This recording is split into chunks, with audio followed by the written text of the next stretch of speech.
पहिले तर सर्वांना मनापासून राम राम, अस्सलाम वालेकुम. कसं आहे की आज आम्हाला मोठं वाईट वाटते की ज्या आम्ही राम मंदिराच्या उत्थानाच्या वेळेस सर्वसामान्य गोरगरीब कष्टकरी लोकांनी विटा नेल्या, चंदा दिला, चांदी दिली, सोनं दिलं. माझ्या गोरगरिबाने एक एक रुपया तिथे दान केला. आज त्याची चोरी होत आहे. आता राम ह्या हरामखोराला माफ करणार नाही. कारण रामाच्या नावाने असं विष कालवणं, समाजामध्ये देश पेरणं आणि त्या रामाची चंदा आलेली ती चोरी करणं म्हणजे किती मोठा शाप आहे. म्हणून येणाऱ्या काळामध्ये आमचे राहुलजी गांधी यांच्या नेतृत्वामध्ये वर्धा जिल्हा काँग्रेस कमिटी सर्व आमचे सेल आम्ही सोबत आंदोलन करू. कारण रामाच्या नावाने असं हरामाचं काम करणं ह्या देशाला कदापि मान्य नाही आहे.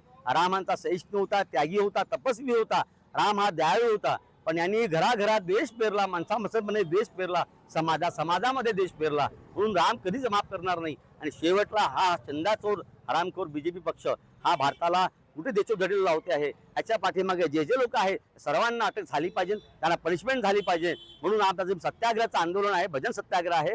हे राम श्रीराम जय राम जय जय राम, सबको सन्मती दे भगवान. आणि येणाऱ्या काळामध्ये आम्ही सर्व समावेशक भूमिका आम्हाला रवायची आहे. याच्यामध्ये जे खरे राम भक्त आहे त्यांनी समाविष्ट व्हावं. जे खऱ्या अर्थाने रामाचा धंदा लावला आहे त्या लोकांनी भारत देश सोडून जावा. कारण राम हा सर्वाचा आहे, राम हा सर्वसमावेशी भूमिका आहे. म्हणून आम्ही सर्वांना जनतेला आव्हान करतोय की सर्वांनी कृपया रामाच्या नावाने एकत्र यावं, जेणेकरून आमचा राम हा निर्व्याज आणि खूप मोठा पराक्रमी राजा होता. त्याची आपण त्याची आराध्य दैवत आहे आमचं ते. आम्ही त्याची सहिष्णुता, त्याची प्रेमळ हे आम्ही आमचं अंगीकारलं आहे. म्हणून रामाच्या नावाने ज्यांनी हा धंदा केला आहे त्यांना पनिशमेंट झाली पाहिजे. जन्मभूमी विश्वस्त ट्रस्ट यांनी 100 कोटी हिंदूचे श्रद्धास्थान असलेले श्रीरामाच्या मंदिरातील विश्वस्त समितीने 1400 कोटीचा घोटाळा केला आहे.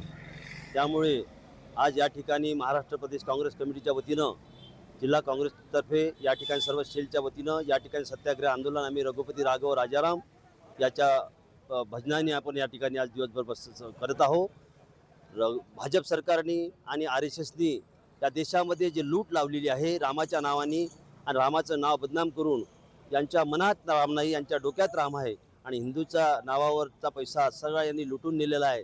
या पार्श्वभूमीवर या ठिकाणी आम्ही आज काँग्रेस पक्षाच्या वतीनं सत्याग्रह आंदोलन या ठिकाणी करत आहोत.